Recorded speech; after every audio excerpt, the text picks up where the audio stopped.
Chapter 41. How about we make a bet, Lexi? Proposed Beatrix confidently.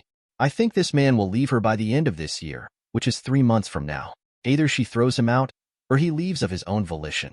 If he succeeds and even spends the New Year's at the Quillen residence, I lose. There's no way a man can tolerate my Miss Sandra's sister for 3 months. I know she's only married to him to please Grandpa. Nothing substantial will come out of this relationship, much less a baby. Once Grandpa runs out of patience and urges Sarah to marry someone, Mackenzie will be free. Meanwhile, Lexi was amused. What am I going to bet with her? I'm just a part-timer. Excitedly, Beatrix continued, if I win, I'll remain single for the rest of my life. If I lose, I'll marry someone and give birth to a baby boy for the Quillen family. Seeing Beatrix's enthusiasm, Lexi didn't feel right to refuse the bet. Whether she wins or loses the bet doesn't affect me, though. It seems like she's just making a bet with herself. What are you two talking about outside? Come in, commanded Mackenzie coldly from inside her office. As boisterous and wayward as Beatrix was, even she couldn't help but shudder when she heard her sister's voice. Swiftly, she entered the room while sticking her tongue out. Morning, Mackenzie. Good morning, Miss Quillen. Lexi greeted her with a smile. In response, Mackenzie sneered as she tossed her phone to the table. It was the photos Lexi had taken that Beatrix sent her. Mind explaining to me what's going on with this?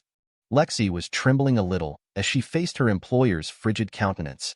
After sticking her tongue out again, Beatrix contended, as your sister, I have the responsibility of overseeing your happiness, Mackenzie. It's only normal that I need to expose my brother-in-law's flirtatious acts when I learned of it. Expose him?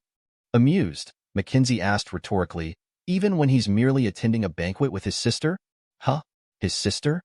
Lexi was shocked because she genuinely didn't know Rosalind was Emmanuel's sister. It wasn't until half a second later that Beatrix reacted similarly. What? His sister? Mackenzie glared at her sister coldly, making her feel as though she had fallen into a frozen cellar. Why do I feel like you already know what's going on, Trixie? Out of her 3 sisters, she had the best relationship with Beatrix, which was why the latter was the only one she would refer to by a nickname. In any case, everyone in the Quillen family and Terrence group knew Mackenzie was a human lie detector. Once she glared at someone, they wouldn't be able to lie any further. Hence, Beatrix immediately tried to placate her sister. I'm doing this so you'll have something to talk about with Emmanuel. Otherwise, you probably won't exchange more than a few sentences with him in a year. Lexi nodded in agreement. It's not impossible for a woman like Ms. Quillen to go a whole year without speaking to a man. Don't give me that. I don't want you to do anything like this again, reprimanded Mackenzie. They have no idea how awkward I felt last night. I've never been so embarrassed before. Yes, Ms. Quillen. Lexi nodded. Understood. Beatrix stuck her tongue out. Despite her promise, she'd still investigate Emmanuel if she saw him spending time with other women. At that moment, Mackenzie's phone rang. It was from Emmanuel.